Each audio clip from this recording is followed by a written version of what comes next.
Welcome everybody to Forza Horizon 5, and today we're taking a look at the 2022 Cupra Tavascan concept car. So yeah, even though this is a concept car, this is pretty close to how the production vehicle will look, as yeah, the car goes into production in 2024, and yeah, this was revealed in April of 2023.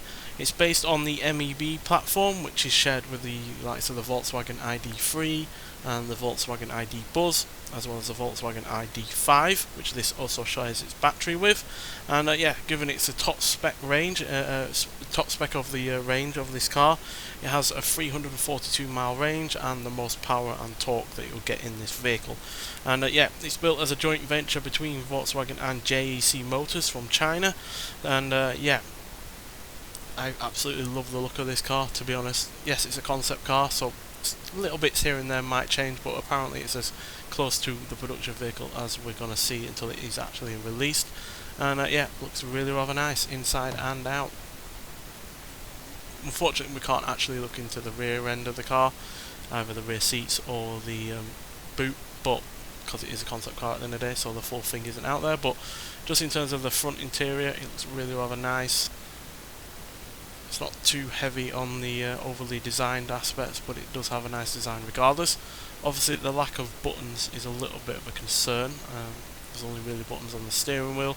That's always a concern of for me when it comes to cars, especially modern cars that rely on LCD screens or LED screens. They're yeah, they're not as very intuitive as buttons would be. But outside of that, yeah, looks absolutely great.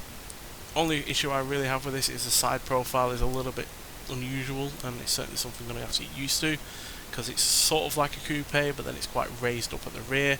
But yeah, you've got a really nice brake light that goes right across, and yeah, I love the wheels, which have a little bit of a copper accent to them, as well as copper accents around the rest of the car, in the bumper, in the badge. This is a thing that Cupra have been doing a lot lately, especially with their Fermenter, which is another vehicle we'll be looking at in another video. But yeah, that is the kind of thing that they're going for with their kind of like design technique, and you can see some of the copper accenting in the interior as well.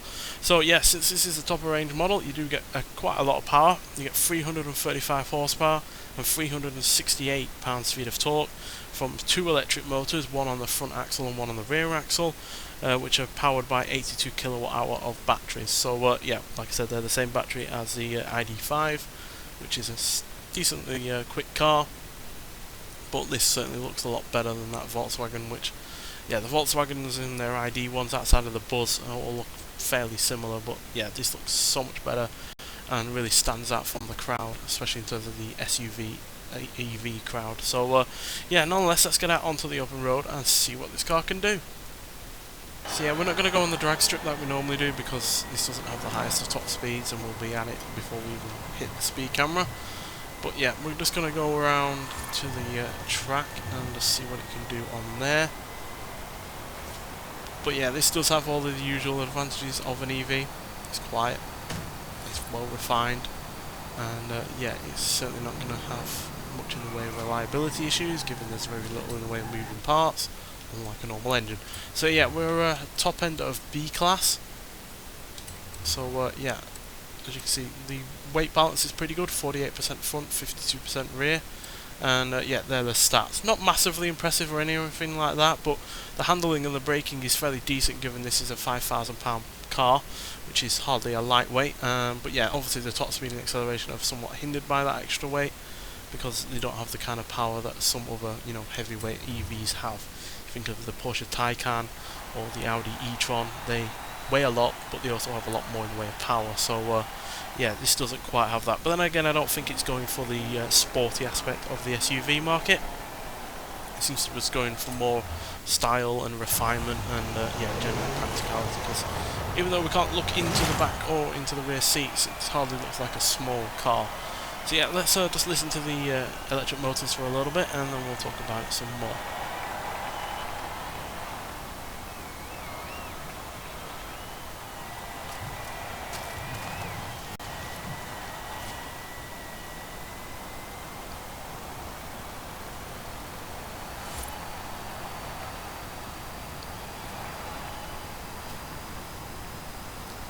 So yeah, it's nowhere near as noisy as the Porsche Mission R for sure, and nor is it as quick, but for a £5,000 car that is quite high riding, it handles its weight really rather nicely. There's not a lot of body roll, and yeah, it's decently good in terms of handling as well.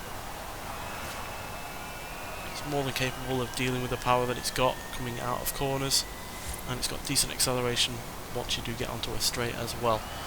So yeah, it can do 0 to 60 in 5.633 seconds, 0 to 100 in 14.117 seconds, and it will go to a top speed of 111 miles an hour, which is decent, but yeah, it's nowhere near as quick as some of the more sporty EVs that we've had on this game. But like I said, I don't think this is meant to be a high power and high speed kind of vehicle. It's more refined, more for long, long range, because 342 miles is quite a range for an EV. Now granted, take that with a pinch of salt. I'd say probably knock about 10 or 15% off that, so you're probably more looking at around 300 miles. But that is still really rather good, especially considering most people don't do journeys that long. They just don't. So I've never seen a massive issue with range when it comes to electric vehicles that have range of 100 or 150 miles more. That's more than enough for most people. So yeah, this comfortably has well over the range that most people will do in any given time. So yeah, and like I said, it's a decent handling car, and I like the look of it overall. So yeah, hats off to Cupra, really. Although obviously this is a joint venture between Cupra, Volkswagen, and that Chinese company JAC, like I said. So yeah, but it doesn't feel like a mishmash of different identities or different cultures or anything like that. It feels really rather honed in, and yeah, if it means that Volkswagen can make these kind of cars by joining up with the Chinese, then I'm all for it, quite frankly, because yeah, this is a really good car and a really solid first EV from Cupra. As yeah, this is their first EV, and as first EVs go, you can do a lot worse than this. So yeah, you should see this in your gift box on your messages, because this and the Fermenter have been gifted to us for free. And yeah, hats off to Forza for doing that, because yeah, these are two really good cars. These are the first two cars that we've had from Cupra that are gonna be production vehicles, or are a production vehicle, as compared to the UrbanRebel, which is purely a concept car that will never get put in production. Well, this is, and yeah, I will really look forward to seeing this out on the open road, because it's a really nice looking car and certainly sets itself apart from the competition. So yeah, nonetheless though, thank you for watching, and I'll see you in the next one. Bye.